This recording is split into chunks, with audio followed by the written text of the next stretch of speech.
Dear Dr. Love, magandang gabi po sa inyo. Isa po ako sa mga masugid ninyong taga-subaybay at nagpapasalamat po ako sa dami ng natulungan ninyo dahil sa mga payo ninyo. Dahil dito, gusto ko ring mahingan kayo ng payo tungkol sa anak ko. Tawagin niyo po ako sa pangalang Cheryl. Ako po ay 52 anyos na, may asawa at may isang anak, si Lauren, ang uniko iho namin. Bilang the only child, binuhos naming mag-asawa ang atensyon at pagmamahal kay Lauren. Proud at masaya kami dahil lumaki siyang matino. Sa katunayan, nagtapos pa po siya ng cum laude sa kursong engineering sa isang top university sa bansa. Board passer na rin po siya sa 2 engineering board exams na kinuha niya. Kamakailan lamang, nakapasok siya sa isang malaking kumpanya at inu-orient na rin siya sa mga gawain sa trabaho sa technical department. Masaya kaming mag-asawa dahil top company ang tumanggap sa kanya. Surprisingly, bigla na lamang siyang nag-resign. Ayaw daw niya sa linya ng trabahong pinasukan niya. Gusto raw niya kasing mag-focus sa IT or Information Technology Department. At kami po ay na-disappoint na mag-asawa sa ginawa niya, Dr. Love. Alam ko pong hindi namin dapat panghimasukan ang desisyon niya, pero sana nagtagal man lamang siya ng at least 6 months bago nag-resign. This could have opened doors of opportunities for him. Natatakot lang din kasi ako na ang kabataan sa present generation ay madaling umayaw o mag-give up sa ating sa mga ganitong pagkakataon. Nag-aalala rin kasi ako na ganito ang mangyari sa mga susunod na trabaho niya, Dr. Love. Gusto ko lang pong malaman ang insights ninyo tungkol sa concern kong ito. Salamat po, Dr. Love. Gumagalang Cheryl ng Antipolo City.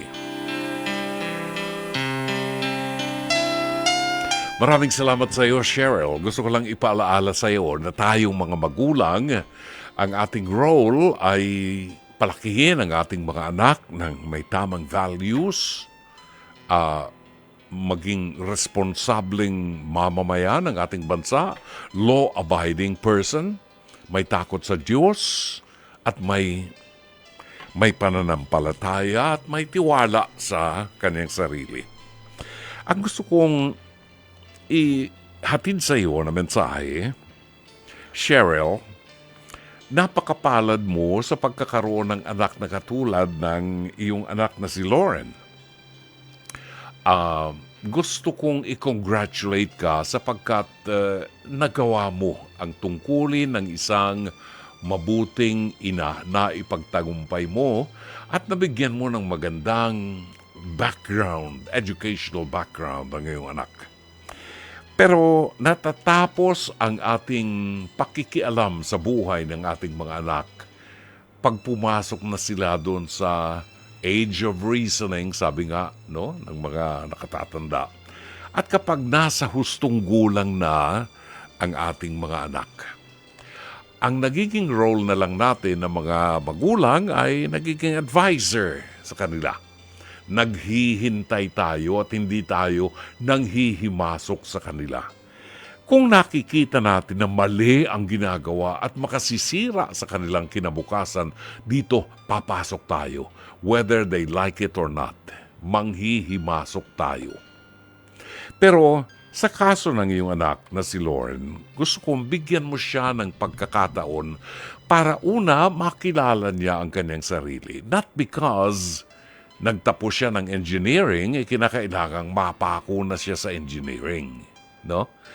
Hindi po ganyan sa buhay natin. In reality, alam po ba ninyo dito sa broadcast industry, during our younger years, wala pa po kasi yung journalism. Wala pa yung journalism nung araw. Wala pa yung mass communication. Wala pa yung course na yan. Kami, anong courses namin?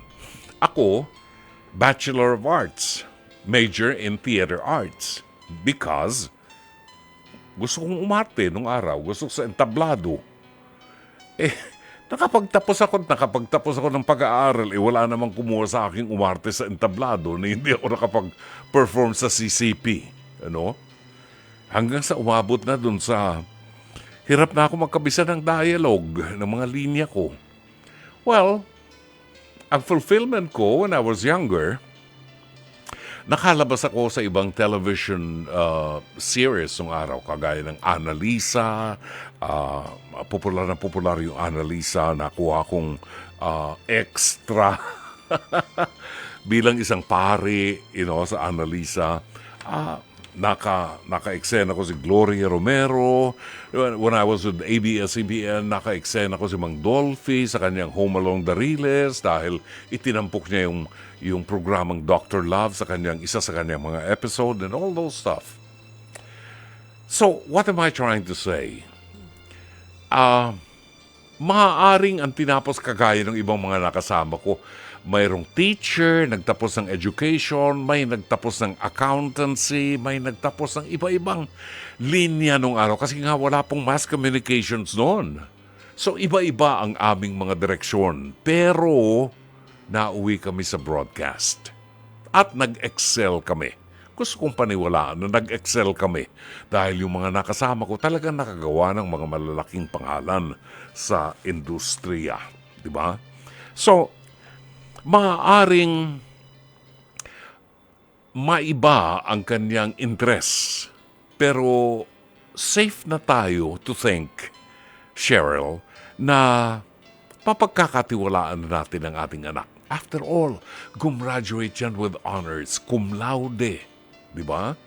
Alam niya kung anong direksyon niya. Bigyan natin siya ng pagkakataon na hanapin kung ano ang mundo niya. Maaaring nagtapos siya ng engineering pero hindi yun talaga ang hinahanap ng kanyang katawan. Tingnan natin kung sa palagay niya ay mag-excel siya sa information technology, there's nothing wrong with it. Ang mahalaga, pinagtitiwalaan natin siya at alam natin na mabuting tao siya. Hindi siya yung mga nakikita nating nakabalandra dyan sa mga kanto pagdating ng gabi at may hawak na bote ng alak at nakahiga na lamang sa bangketa. Yung anak mo, respetable ang kanyang pagkatao at ito'y dahilan sa pagtatagumpay ninyong mag-asawa sa paggabay sa kanya. In short, pagtiwalaan natin siya. Let us be open. Tanungin mo sa kanya, ano ang gusto niya and support him. Dito natin makikita kung hanggang saan at saan ang kanyang direksyon. Sana'y natulungan ka ng palatuntunan ito.